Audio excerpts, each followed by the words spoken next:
Muy feliz sábado a todos los que nos están sintonizando, muy gozosos de que ustedes estén una vez más en el segmento de Jesús y la verdad presente. Una vez más, Jocabel, pues semana tras semana estamos invitarles a la plataforma que tenemos aquí arriba. Ya ustedes las conocen, pero también nosotros nos gusta, ¿verdad, Jocabel, que nos dé share, nos dé like y que se suscriba, ¿no? Claro que sí. Para este programa, para que también cada semana puedan beneficiarse de los temas que se están presentando semana tras semana. Así mismo es. Y si tienen alguna sugerencia, pregunta, cualquier inquietud, necesidad, en confianza nos puede escribir al email, que lo podemos encontrar por aquí. Sí. Y nosotros con gusto estaríamos gestionando esa petición. Así que, entonces vamos a comenzar haciéndolo con una oración. Oramos. Querido Padre, que estás en el cielo, te damos gracias, oh Dios, por las horas de tu santo sábado. Te vemos que tu presencia se manifieste en nuestras vidas, que tú pongas en nosotros, Señor, el deseo de poder entregarnos completamente a ti. Gracias, Señor, porque tú nos escuchas. En el nombre de Jesús. Amén. Pues la noticia que tenemos en esta noche para discutir se titula El horóscopo y la evidencia bíblica. Así que vamos a ver qué nos dice esta próxima noticia. El pastor Lucas, un exitoso cantante y compositor, recientemente generó controversias al afirmar su creencia en los signos del zodiaco. Okay. Durante su participación en el programa de entrevista Alsa Cast de la Iglesia Alsa Brasil, el presentador Fabio Bijol le preguntó sobre su visión en lo que, ¿verdad? En lo que es lo del zodiaco. Sorprendentemente, el pastor respondió afirmativamente, argumentando que algunas lecturas sobre el comportamiento humano están respaldadas por la Biblia. Para respaldar su posición, el pastor Lucas recurrió a la Biblia. Menciona que cuando Dios habló sobre el futuro de Abraham, le ordenó que mirara las estrellas. Además, señaló la señal en las estrellas que siguieron los Reyes Magos para encontrar a Jesús recién nacido. Según él, estos ejemplos indican que a veces el diablo o incluso el hombre intenta usurpar lo que Dios creó. La declaración del pastor Lucas rápidamente se volvió viral en las redes sociales, dividiendo opiniones entre los evangélicos. Mientras algunos lo apoyan por su apertura a la interpretación simbólicas, otros lo critican por considerar el horóscopo. Así que para quienes se están añadiendo ahora a la página, estamos hablando sobre una noticia acerca de estas expresiones que hizo un pastor evangélico apoyando lo que es la idea de lo que es el zodiaco. Así que vamos a ver qué evidencia bíblica podemos traer a colación para nosotros poder debatir esta inquietud que se ha presentado. La primera pregunta ¿es aceptable ante Dios esta práctica? El que las personas se inquieten o vayan a hacer una consulta o prácticamente tener acceso, porque muchos de estos horóscopos los podemos encontrar en los periódicos. Sí, hay un segmento.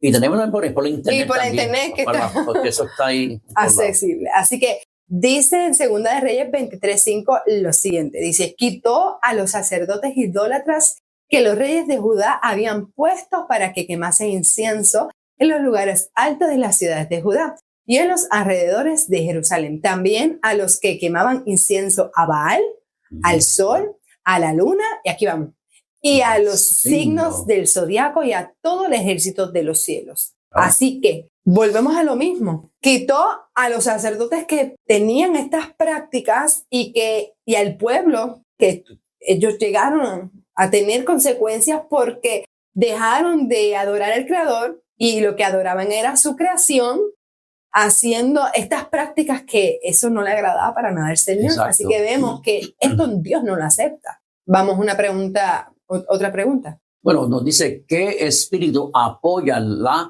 adivinación? Dijo entonces Saúl a sus siervos, búscame una mujer que tenga espíritu de adivinación, para que yo vaya a ella y por medio de ella pregunte. Y eso se encuentra en 1 Samuel 28:7. Y continúa la cita diciendo que se le dijo al rey que una mujer que tenía espíritu de adivinación vivía oculta en Endor.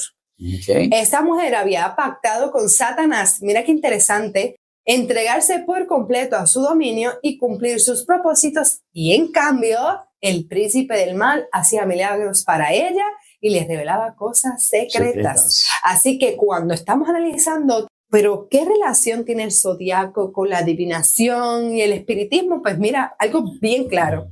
La relación que tienen todas esas cosas es el espíritu de maldad, que es la plataforma que usa Satanás para engañar al mundo. Así que ese es el espíritu que apoya eso. Para nada un asunto, por decirlo así, cristiano, que proceda de nuestro Señor. Sí. Otra pregunta. ¿Qué ocurre con los muertos? Voy a empezar a decir la cita y continuar. Dice, cuando Saúl solicitó la apariencia de Samuel, estamos en la misma historia, el Señor no hizo que este último apareciera ante el primero, o sea, que Samuel se apareciera ante Saúl. Saúl no vio nada. A Satanás no le fue permitido perturbar el descanso de Samuel en la tumba para traerlo a la realidad frente a la divina de Endor.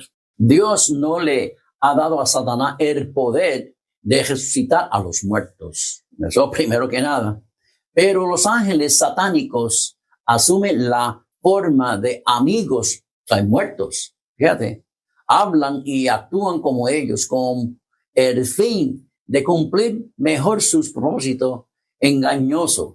Satanás conocía muy bien a Samuel y sabía cómo representarlo ante la pitonisa de Edom. Y aún podía declarar correctamente el destino de Saúl y sus hijos. Así que hay varias cosas que nosotros podemos presentar en esta cita. Número 1 es que dice aquí que Satanás sabía cómo imitarlo. Significa que nos estudia. Oh, claro está que al sí. tanto de todo. Y es también al hecho de que él dice, espérate, hay un pueblo que me busca a través de lo que es el espiritismo, y él aprovecha y se personifica, y estas personas piensan que son parientes que ellos están invocando. Y les queremos decir que ¿qué ocurre con los muertos? Pues los muertos pasan al descanso, nada saben, y es importante nosotros entender eso. Así que todo con lo que es relacionado a estas prácticas no podemos estar practicándolas ni fomentarlas de ninguna de sus variaciones que hoy día la podemos ver, están inculcadas en libros, en la televisión, en programas y demás, porque lo que están inculcando o promoviendo es un sistema que no es aprobado por Dios. Sí, todo ese tipo de cosas que están surgiendo, especialmente, no sé, que hay gente que buscan por el mismo internet, o sea, que ellos buscan en la página de Facebook, y ellos están buscando, a ver... La lectura del tarot. Hay también el número favorito de uno, qué sé yo. Y ahí, no, hay hasta juegos, en el mismo Facebook. Sí, hay juegos también, eso es correcto. Que de forma divertida, como que esa no es la cosa, y tú lo que estás haciendo es poniendo tu confianza en quién, porque nuestra confianza debe ser puesta en el Altísimo. Exacto. Él sabe lo que es mejor para nosotros. Es nuestro creador. Y nosotros, ¿verdad? Cuando entendemos ¿verdad? Hacemos esa realidad de nuestra vida, de darle el primer lugar, pues nosotros lo estamos honrando y glorificando como Él se merece, y no estamos, por decirlo así, que también se incluye aquí los juegos al azar. Exacto. Haciendo, ¿verdad? Cosas o tomando decisiones que no son para nada bien para nosotros. Exacto. Hay otra pregunta. Sí, ¿qué consecuencias acarrea la rebelión? El mensaje mismo de suficiente evidencia de su origen. Su objeto no era inducir a Saúl al arrepentimiento, sino más bien excitarle a destruirse, y tal no es la obra de Dios, sino la de Satanás. Estamos en la misma, ¿verdad? En la misma historia. La misma historia de Saúl.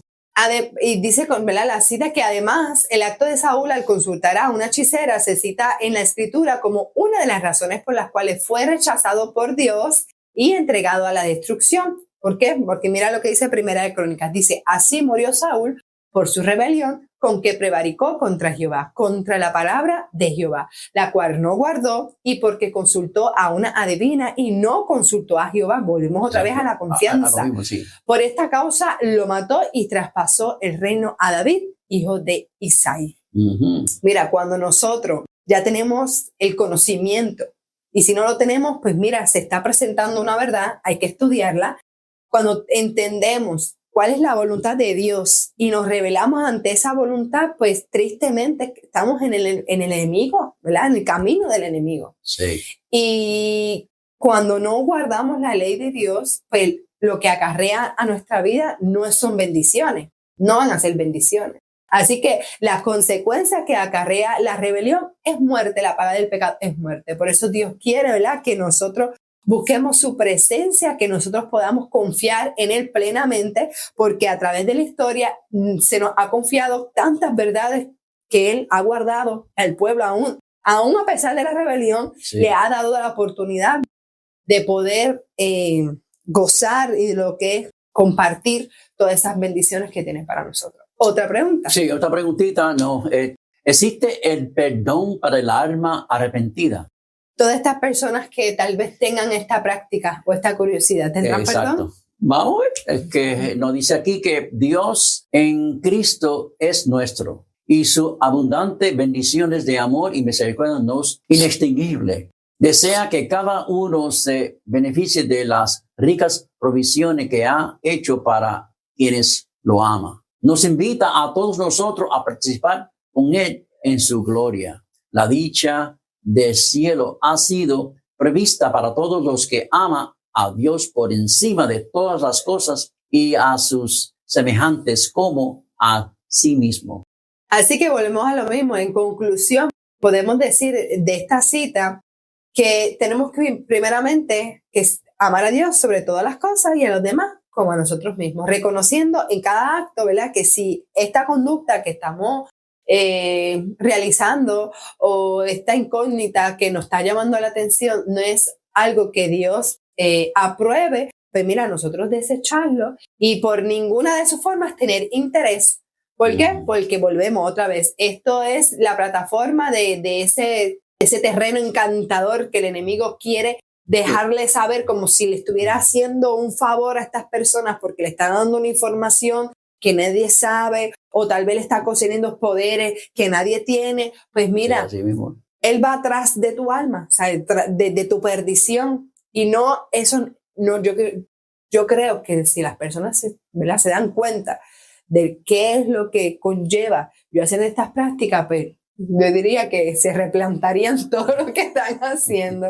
Otros, pues abiertamente, ¿verdad?, han rechazado a Dios y tristemente están haciendo esta práctica. Así que sí hay perdón. Hay perdón, claro que sí. Nuestro Dios es misericordioso. Así que en conclusión, en Génesis 1 se indica, ¿te acuerdas?, que los propósitos de crear las lumbreras era para indicar las estaciones y las señales. Exacto. No, ¿verdad?, estas expresiones que dijo ¿verdad?, el pastor de que este contexto, este texto se sale de contexto y es un pretexto. Sí, exacto.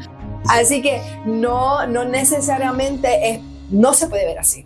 Sí, mira, fíjate, la adivinación no es una práctica aprobada por Dios. Eso es punto y coma. Eso no nada de eso. No prueba eso es espiritismo, y quien está tras de eso, ya vimos a través de la cita, que es el enemigo. El enemigo. Satanás utiliza, volvemos aquí, el espiritismo para engañar al mundo. Exacto. Para dar sus mentiras. Acuérdense que él mezcla. Exacto. Él mezcla la verdad para que tenga algo de cierto, pero no es así. Él no es así. Él no quiere que nos salvemos. Así mismo, en su palabra dice que los muertos, fíjate lo que dice la palabra de Dios, nada sabe. Así que ya, por ende, son espíritus, ángeles caídos, quienes están detrás de estas personificaciones, y que no podemos, ¿verdad?, presentarnos ni acceder a ninguna de estas prácticas. La oportunidad de adquirir la imagen de Dios en esta vida. ¿Tú sabes por qué se ha desarrollado el espiritismo? Porque de alguna manera Satanás le quiere decir a la gente que tienen segundas oportunidades para que desperdicie el tiempo presente. Exacto. ¿Y sabes qué? No es así. El tiempo sabe que cuenta es el de ahora. Es de ahora. La preparación para nosotros tener su imagen pregnada en nosotros, que es el carácter, es ahora que se desarrolla. Y Satanás está poniendo problemas, está poniendo tantas atracciones, tantas cosas tantas tentaciones para que siempre de alguna manera se borre lo que es Dios en nuestra vida. Exacto. Y el tiempo pase y ya no tengamos esperanza. Exacto. Así que, Maranata, Cristo viene.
placer volver a saludarles nuevamente para continuar la presentación sobre el libro de Apocalipsis, específicamente, o más bien el centro es el capítulo 7, pero nosotros vamos a danzar un poco entre Daniel, Apocalipsis y otros pasajes bíblicos que nos ayudan a obtener el contexto claro de lo que está diciendo el apóstol Juan, o más bien Jesucristo, que es el que le dio la revelación allí en el libro de Apocalipsis. Pero antes de entrar, vamos a tener una oración.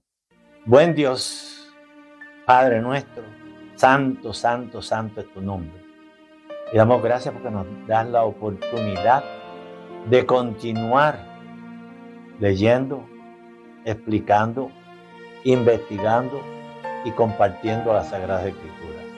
Suplicamos que aquellos que tengan acceso al material, a la información que estamos presentando, puedan ser instados, convencidos y convertidos por el Espíritu Santo para que se unan a tu pueblo y puedan gozar de la recompensa que Dios tiene para los justos muy pronto, cuando Jesús se levante del lugar santísimo del santuario celestial para dar a cada uno conforme a lo que ha ganado. Bendito Señor y Padre, ayúdanos para que siempre recordemos que es la sangre de Cristo lo único que garantiza nuestra entrada en el reino de los cielos, que si nosotros obedecemos la verdad, es como resultado de la salvación que tú nos has garantizado. Yo no obro para salvarme, sino que obro en agradecimiento por la salvación que tú nos prometes, que tú nos has asegurado a través de la muerte de Cristo. Gracias, buen Señor. Ahora ayúdanos a entender lo que vamos a presentar y que podamos hacerlo dignamente, que podamos hacerlo conforme a las Escrituras y que podamos disfrutar de esta verdad presente y que podamos vivir conforme a la información que hemos obtenido. En el nombre de Jesús. Amén. Amén. Muy bien. Entonces, comenzamos leyendo una cita de eventos de los últimos días. Estamos estudiando el capítulo 7 de Apocalipsis, que tiene que ver con el sello de Dios, que hay ángeles que están sosteniendo los vientos, las luchas, los desastres naturales. La ley dominical está siendo detenida por estos ángeles para que el pueblo de Dios pueda recibir el sello en su frente, y una vez que el pueblo recibe el sello en su frente, entonces se le dará paso a 4 ángeles que aparecen allí en el libro de Apocalipsis, el capítulo 7, los versículos 1, 2 y 3.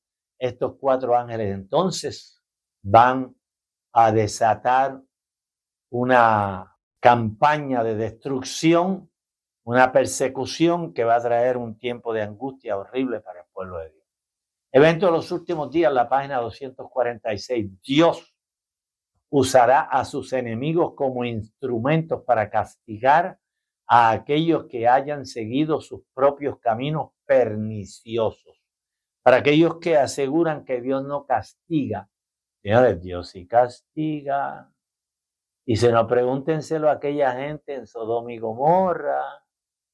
Eso no fue el diablo el que mandó fuego para acá abajo. No fue el diablo el que creó la tempestad y el agua que tomó lugar en la inundación, el diluvio universal. Eso fue Dios.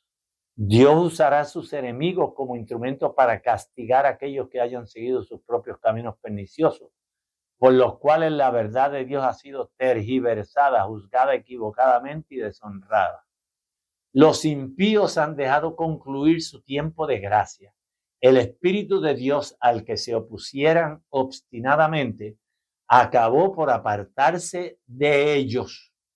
Desamparados ya de la gracia divina, están a merced de Satanás. Eso también lo encuentra en el Conflicto de los Siglos, la página 672, la edición del 1911. ¿Que los demonios destruyen? Claro que sí que los demonios destruyen. La señora White dice en Testimonio 5, la página 120, Dios no destruye a nadie. El pecador se destruye a sí mismo por su propia impenitencia. Vea el Conflicto de los Siglos, también página 28 a la 42.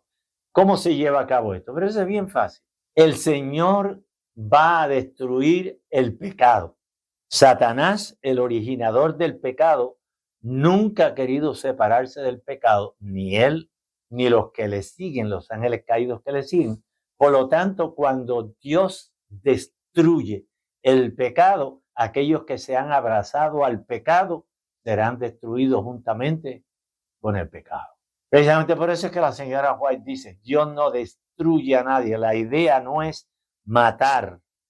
Dios no quiere la muerte del impío, eso lo dice la Sagrada Escritura. Él no quiere que sea así. Pero lamentablemente, cuando descienda la Santa Ciudad, en el tercer regreso de Jesús a esta tierra, el Señor va a tener que destruir la maldad. Todos los pecadores que eligieron mantenerse llenos de pecado, el objetivo de Dios es destruir el pecado. Pero aquellos que están enredados con el pecado serán destruidos igualmente. El mismo poder destructor ejercido por santos ángeles, cuando Dios se lo ordena, lo ejercerán los ángeles malvados cuando Dios lo permita. Hay fuerzas actualmente listas que no esperan más que el permiso divino para sembrar la desolación por todas partes. Conflicto de los siglos, 672, evento de los últimos días, página 247. La página 248 del libro Evento de los últimos días cita, cuando Cristo deje de interceder en el santuario, se derramará sin mezcla la ira de Dios de la que son amenazados los que adoran a la bestia y a su imagen y reciben su marca.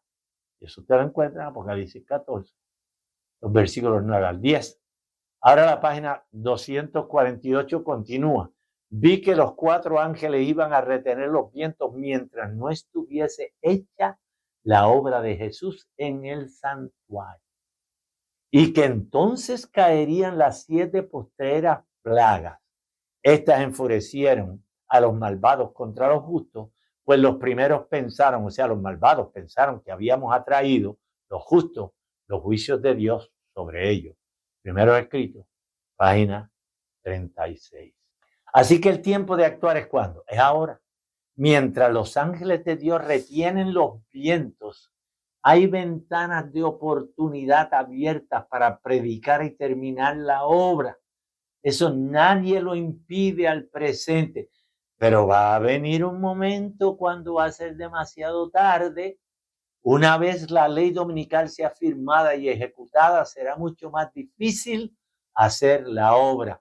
Lo que pudimos haber hecho en tiempo de paz y tranquilidad tendrá que ser hecho durante el tiempo de persecución. Por eso en Juan, el capítulo 9, versículo 4, Jesús dice, tengo que hacer las obras del que me envió mientras es de día. La noche viene, la noche espiritual, las tinieblas espirituales, cuando nadie puede obrar. Los que ponen ahora toda clase de excusas para no hacer obra misionera, libros, revistas, estudios bíblicos, campañas, ¿lo harán entonces cuando haya persecución? Lo van a hacer entonces cuando los están buscando, se van a descubrir delante de la gente para dar una campaña evangelística. Van entonces a llevar el conflicto de los siglos a alguna persona, el librito La Ley Dominical Nacional. Van a llevar el camino a Cristo a alguna persona entonces. No lo van a hacer. Porque si ahora no lo hacen, señores, Testimonios para los Ministros, página 445, dice, refiriéndose al sellamiento de Apocalipsis 7, la señora White expresa, este sellamiento de los siervos de Dios es el mismo que se le mostró a Ezequiel en visión. Juan también fue un testigo de esta terrible revelación. Él vio el mar, las ondas rugiendo y los corazones de los hombres desfalleciendo de temor. Apocalipsis 7 y Ezequiel 9 son complementos de una misma profecía. Ezequiel vio el tipo y Juan vio el antitipo. Uno vio el símbolo y el otro vio el cumplimiento. La visión de Ezequiel fue dada en el año 592 a.C. Ezequiel estaba prisionero allá en Babilonia. Ezequiel 9:1 dice: entonces clamó en mis oídos a gran voz y dijo: los verdugos de la ciudad han llegado y cada uno trae en su mano su instrumento para destruir. Y he aquí, versículo 2, que 6 varones venían del camino de la puerta del norte. Cada uno traía en su mano su instrumento para destruir. Entre ellos había un varón vestido de lino que traía en su cintura un tintero de escribano. ¿Para qué es el tintero? ¿Para qué es que este sacerdote vestido de lino tiene un tintero de escribano? Al entrar, se pararon junto al altar de bronce. ¿En qué lugar están? Si están frente al altar de bronce, están en el área del santuario. ¿Quiénes reciben la señal? Pues Ezequiel 9:3 dice: la gloria del Dios de Israel se elevó por encima del querubín donde había estado y se trasladó al umbral del templo. ¿Están en el santuario, sí o no? Están en el santuario. El Señor llamó al varón vestido de lino que tenía el tintero escribano. Y en el versículo 4, Ezequiel 9 dice: y le dijo: pasa por la ciudad, por en medio de Jerusalén. Pon una señal en la frente de los hombres que gimen y claman a causa de todas las abominaciones que se hacen en medio de ella. La señal era para preparar y proteger a los fieles del ataque de Babilonia. Ese era el contexto en el tiempo de Ezequiel. El Señor sabía que Babilonia iba a regresar para tener una tercera incursión en Jerusalén y por lo tanto el Señor quería preparar al pueblo. Todo lo que no tenía señal o marca fue destruido. El versículo 5 de Ezequiel 9: a los otros oí que les dijo: pasad por la ciudad en pos de él y matad sin lástima ni misericordia. Una orden de Dios. Matad a viejos, jóvenes, doncellas, niños y mujeres hasta que no quede ninguno. Pero no toquéis a ninguno que tenga la señal y empezad desde mi santuario, por la iglesia. Pedro lo dice bien claro: el juicio de Dios comienza por la casa de Dios. Empezaron pues desde los varones ancianos que estaban ante el templo. ¿Tuvo cumplimiento esto? ¿Sí o no? Claro que se cumplió. Hay muchas personas, grupos, algunos grupos disidentes como los davidianos, la vara del pastor, que dicen que eso nunca tuvo cumplimiento. Yo le voy a mostrar que eso sí tuvo cumplimiento.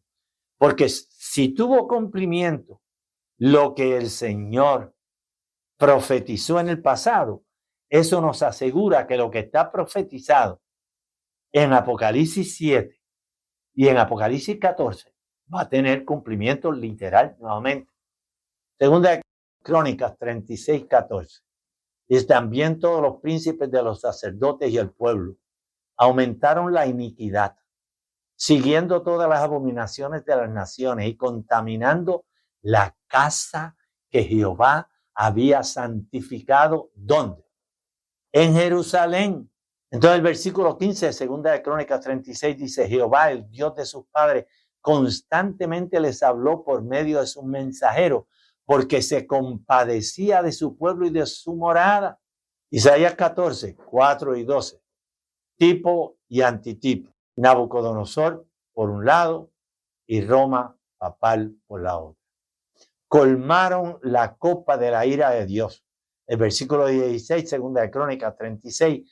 Pero ellos, el pueblo de Dios, se reían de los mensajeros de Dios.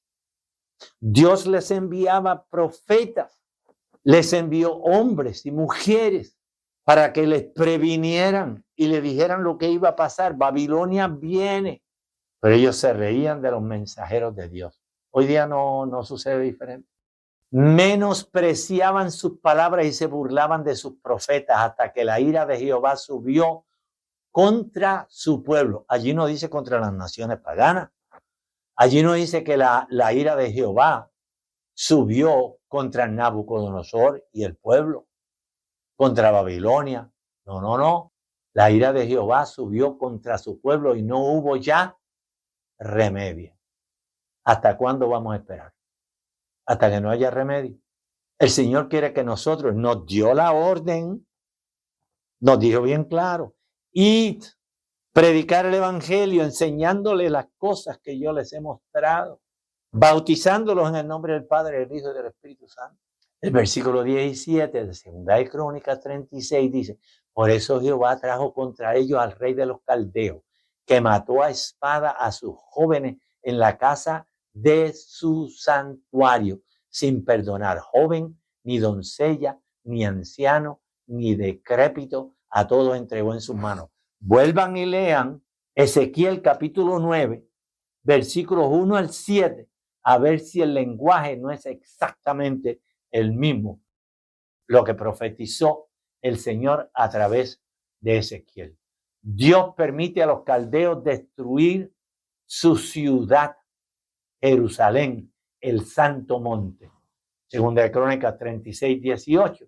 Dice, y todos los utensilios de la casa de Dios, grandes y chicos, los tesoros de la casa de Jehová, los tesoros del rey y de sus príncipes, todo se lo llevó el rey a Babilonia. El versículo que continúa, el 19, dice, y quemaron la casa de Dios, el templo. Rompieron la muralla de Jerusalén, consumieron a fuego todos sus palacios y destruyeron todos sus objetos deseables. Para aquellos que no entienden que yo todo lo que hago es citar lo que he leído de la Biblia del Espíritu de Profecía. Y yo dije anteriormente que lo que está descrito en Apocalipsis 7 y en Ezequiel 9 se va a cumplir literalmente.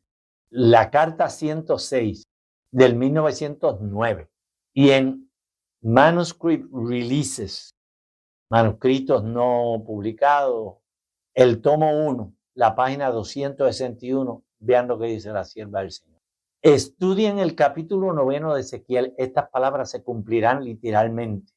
Bueno, si se cumplieron literalmente en el tiempo cuando Nabucodonosor invadió a Jerusalén, entonces, ¿cuándo es que van a tener cumplimiento literal nuevamente?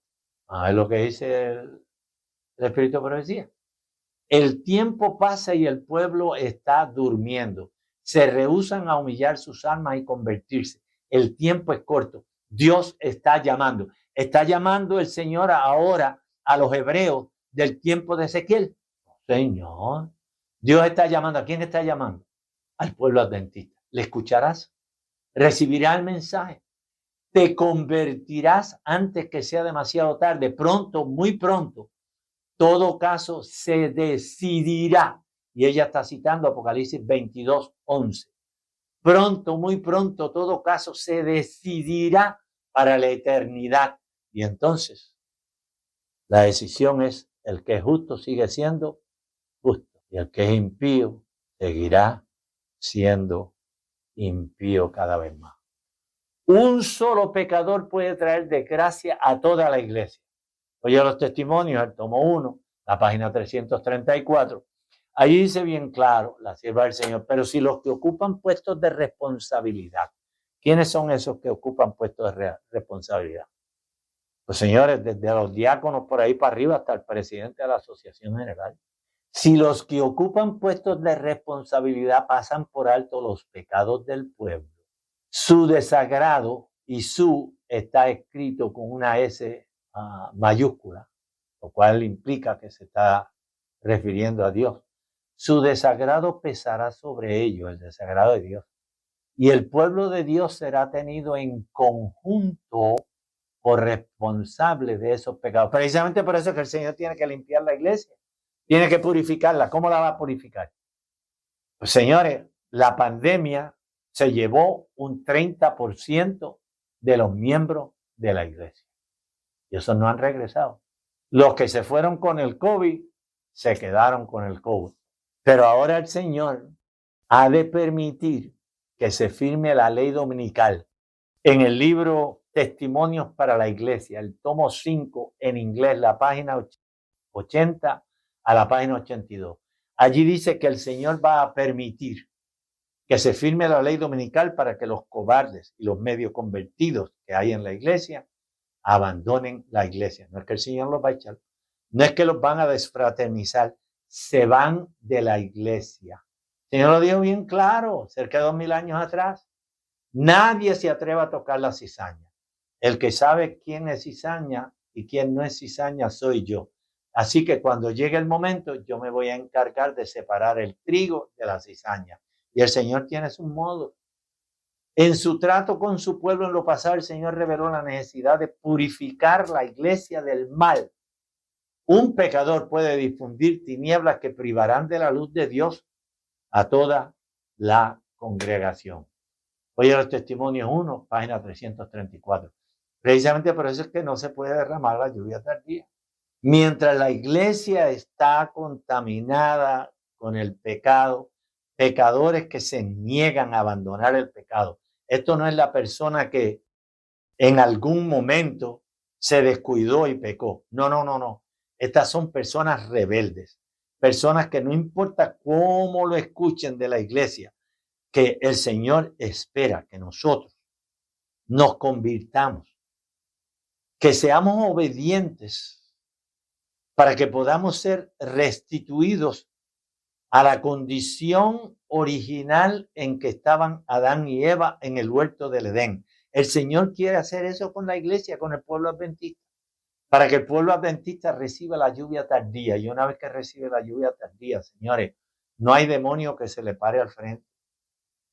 La iglesia va a terminar la obra, porque el que está dirigiendo la iglesia, el que ha tomado las riendas, es el Espíritu Santo de Dios. La sanidad y la salvación es condicional. Consejo sobre el régimen alimenticio, página 537.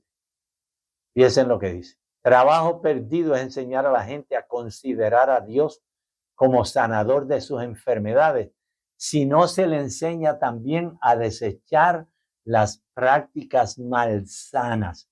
Mientras tú quieres seguir en el pecado, para que Dios te va a perdonar. Entonces yo me pregunto cómo es que aquellos, y los hay adventistas, que le añaden a sus comidas productos que son inmundos y luego que los tienen al frente de ellos, pues tienen el atrevimiento de orar por esos productos que el Señor nos ha dicho en repetidas ocasiones que debemos eliminarlos de nuestra dieta. Entonces, esas personas rebeldes que se niegan a hacer la voluntad de Dios, lamentablemente, el Señor no puede perdonar sus pecados. ¿Por qué? Porque no piden perdón, porque si el Señor los perdonara hoy de lo que están haciendo, ellos van a seguir haciéndolo mañana. Por lo tanto, la sangre de Cristo nos limpia de todo pecado confesado genuinamente, honestamente, verdaderamente arrepentido. Si usted siente dolor por el pecado y le pide al Señor que lo ayude para que usted pueda dejar de pecar, el Señor le va a perdonar ese pecado. Eso tiene la seguridad. El Señor es un Dios de amor, Jesús. Precisamente por eso es que la Biblia dice en Lucas 19:10 que el Hijo del Hombre vino a buscar y a salvar lo que se había perdido. Jesús es el centro del evangelio, del plan de la salvación, del santuario. Jesús es el centro de todo y Él no quiere la muerte del impío. Así que si usted le pide perdón a Dios de una manera sincera, honesta, con un corazón arrepentido, humillado, crea, oh Dios, un corazón nuevo delante de mí, delante de ti. Para recibir las bendiciones de Dios en respuesta a la oración se debe dejar de hacer el mal y aprender a hacer el bien. Las condiciones en que se vive deben ser saludables y los hábitos de vida correctos. Se debe vivir en armonía con la ley natural y espiritual de Dios. Consejo sobre el régimen alimenticio, la página 537. ¿Por qué la iglesia no está siendo efectiva en la evangelización? ¿Por qué no estamos avanzando a pasos agigantados. ¿Por qué? Pues la página 547, Consejos sobre el régimen alimenticio. Vean lo que dice. El Señor no obra para atraer a muchas almas a la verdad debido a los miembros de iglesia que nunca han estado convertidos y aquellos que una vez se convirtieron pero que han apostatado. ¿Qué influencia tienen sobre los nuevos conversos? Estos miembros no consagrados no anularían el efecto del mensaje dado por Dios que su pueblo ha de presentar. Y esto es lo que es. Esto es tan lógico, señores. Es una cosa tan lógica. ¿Cómo es posible que Dios perdone mis pecados y me asegure la salvación de mi alma si yo no soy honesto con Él y me arrepiento del pecado que estoy cometiendo y me comprometo a dejarme guiar del Espíritu Santo para asistir en la salvación de otras almas? Una cosa simple. Oye, el testimonio 1, página 335. El prejuicio que se ha levantado contra nosotros porque hemos reprendido los males cuya existencia Dios me reveló. La señora White está hablando de sí misma, de los pioneros de la iglesia, aquellos que estaban reprendiendo la maldad que había entre los miembros. El prejuicio, vuelvo a repetir, el prejuicio que se ha levantado contra nosotros, dice la señora White, porque hemos reprendido los males cuya existencia Dios me reveló, y la acusación que se ha suscitado de que somos duros y severos es injusta. Y lo mismo está sucediendo hoy. Esto se puede aplicar perfectamente a lo que está sucediendo hoy. Yo lo sé por experiencia propia. Dios nos ordena hablar y no queremos callar. Si hay males evidentes entre su pueblo y si los hijos de Dios los pasan por alto con indiferencia, en realidad estos sostienen y justifican al pecador. Son igualmente culpables y causarán como aquel el desagrado de Dios, porque serán hechos responsables de los pecados de los culpables. Es simple. Es la cosa más simple del mundo.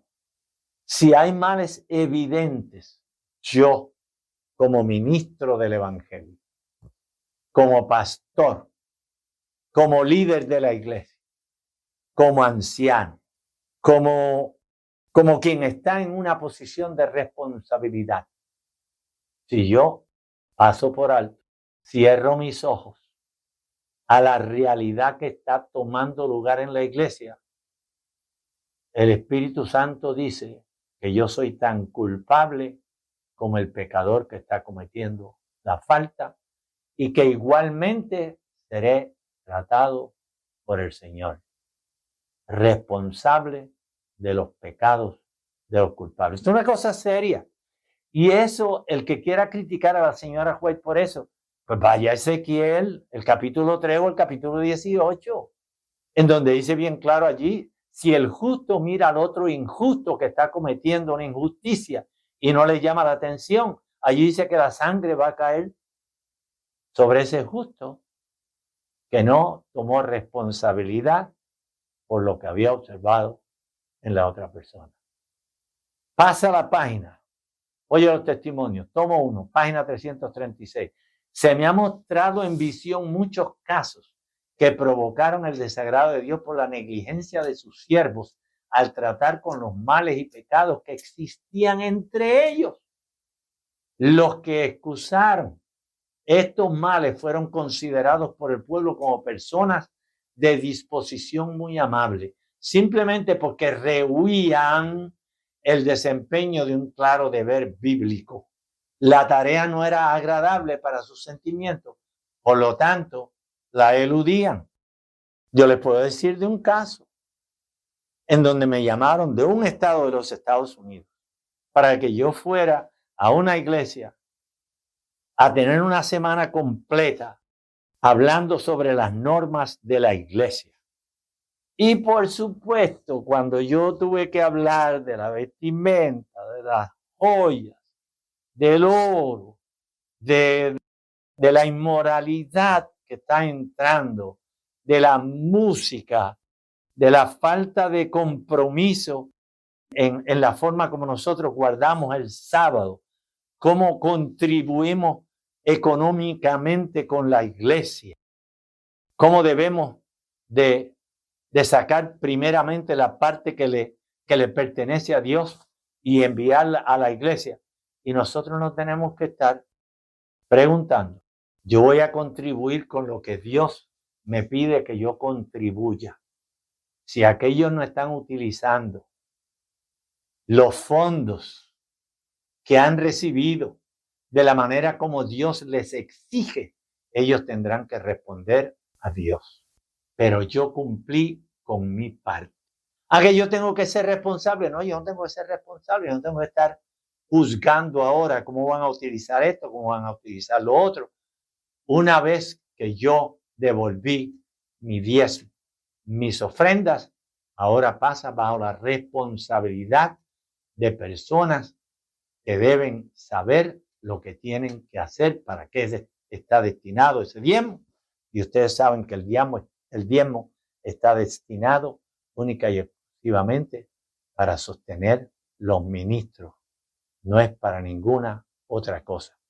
De hecho, el Espíritu de Profecía dice que ni siquiera es para ayudar a los pobres. La ira de Dios y las 7 postreras plagas son lo mismo. Oye los testimonios. Volumen 2, página 66. Comentando sobre Ezequiel 9, 5 y 6, Elena G. de White dice, aquí vemos que la iglesia, vean ustedes, el santuario del Señor era la primera en sentir los golpes de la ira de Dios. ¿Cuál es la ira de Dios? Las 7 postreras plagas. ¿Quiénes van a ser los primeros que van a recibir las 7 postreras plagas? Líderes, miembros que abandonaron la iglesia cuando vieron que había problemas en la iglesia, cuando vieron que venía la ley dominical y lo demás, abandonaron la iglesia por miedo, por lo que fuera.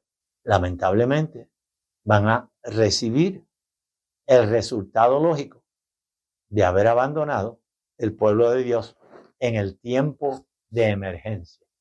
Los ancianos, aquellos a quienes Dios había brindado gran luz, que se habían destacado como guardianes de los intereses espirituales del pueblo, habían traicionado su cometido. Traicionaron las verdades fundamentales.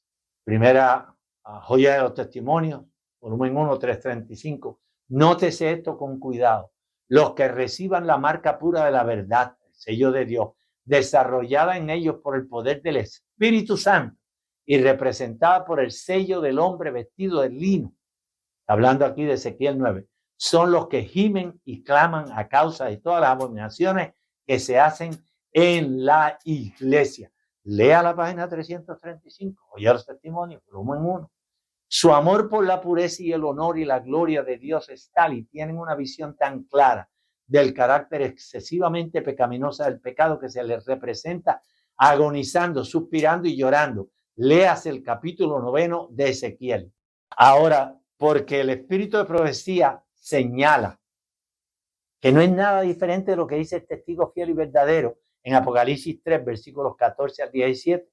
Yo conozco tus obras, que no eres ni frío ni caliente, y como eres tibio te vomitaré de mi boca, porque tú dices que eres rico y que eres, sin embargo, eres pobre y estás desnudo y estás ciego. Señores, es el mismo señalamiento.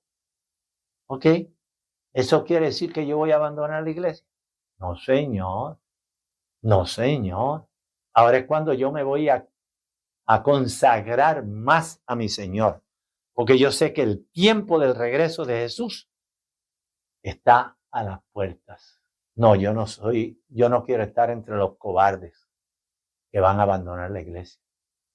Yo no quiero estar entre aquellos que ven que hay un mal en la iglesia y en lugar de dirigirse a la persona que está cometiendo el mal y llamarle la atención y decírselo con amor y tratar de rescatarlo del mal. No es que en la iglesia hay pecado y en la iglesia hay hipocresía y en la iglesia hay esto y en la iglesia hay lo otro.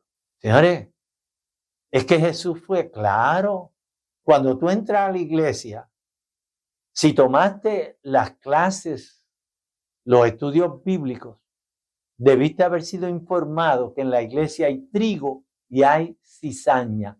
Si no te sorprendas cuando tú veas la cizaña actuando como les parece.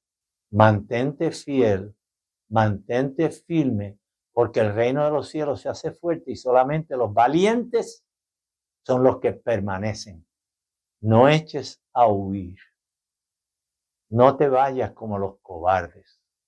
Quédate. Da el frente a la situación. Pide fortaleza al Señor. Y el Espíritu Santo te va a usar para que seas co-salvador de aquellos que de otra manera te perderían. Oremos.